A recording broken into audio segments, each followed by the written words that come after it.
In this first episode of Matched Up, we're going to be taking a look at the swing of world number one Rory Mcilroy. And I'm not just analyzing his swing because he's the best player in the world. I'm doing so because there's some unique matchups in his swing that I think a lot of golfers could benefit from. So I'm going to focus basically on three matchups that I see in his swing that are incredibly important.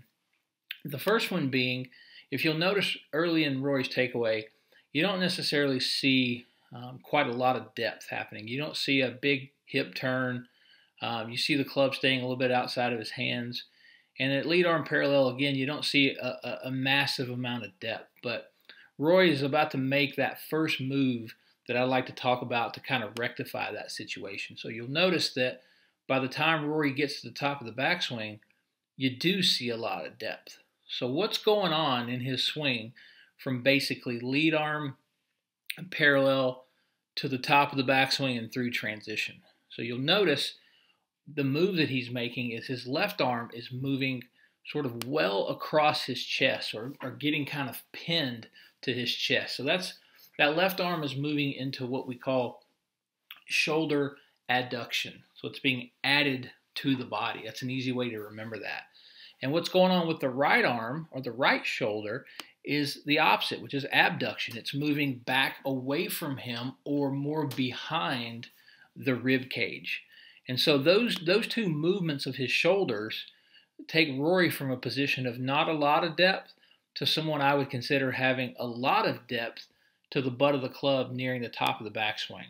And just sort of a layman's way of noting that is generally I like to see my players get the butt of the club somewhere pretty close to the heel line at the top of the backswing. And in Rory's case, I would consider him as someone who has a lot of depth at the top of his backswing. And that's going to set up a lot of great moves.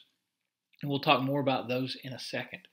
But the second matchup that I want you to pay attention to is, again, I'm going to draw that line again. I want you to notice the trajectory of the butt of the club early in Rory's downswing. You'll notice that it's moving basically straight down early. It's not shifting out toward the ball. And when he gets to the left arm parallel to the ground position here, you can see that he's maintained a lot of depth. And so when I say depth, I'm basically just referencing where the lead arm is relative to, say, the toe line. And in Rory's case, it's well inside the toe line. I would say he's on the high end of the spectrum as it relates to lead arm depth versus a lot of other players. And this is where I feel like a lot of golfers could really improve if they were modeling more of this lead arm position versus shifting out, coming over the top, being steep, and a whole host of other positions. But from this lead arm position, you can do a lot of great things in the golf swing. Number one, you can make a shallow angle of approach into the ball. You can swing gently to the right for a lot of you guys that are out there slicing the ball and coming over the top of it. This will really help you get that path a little bit more neutral and maybe even a little bit out to the right. But again, I want to talk about how he's doing this. So when you see that lead arm staying in and you see that hand path moving downward early, there's a body move that's matching up with that that's causing that. And I want you to look over here on the right. When you see Rory nearing the top of the backswing, I want you to focus on two things. I want you to focus primarily on the movement of his pelvis, and I want you to focus on what you see happening with his upper body. So nearing the top of the backswing, we start to see Rory's hips start to slide a little bit toward the target. Now, as his pelvis is sliding toward the target, his upper body is actually going into a bit of a forward bend. And so he's actually increasing the forward bend of his torso in that early transition phase. And that's the move that starts the trajectory of the butt of the club moving a bit more downward instead of shifting out so fast.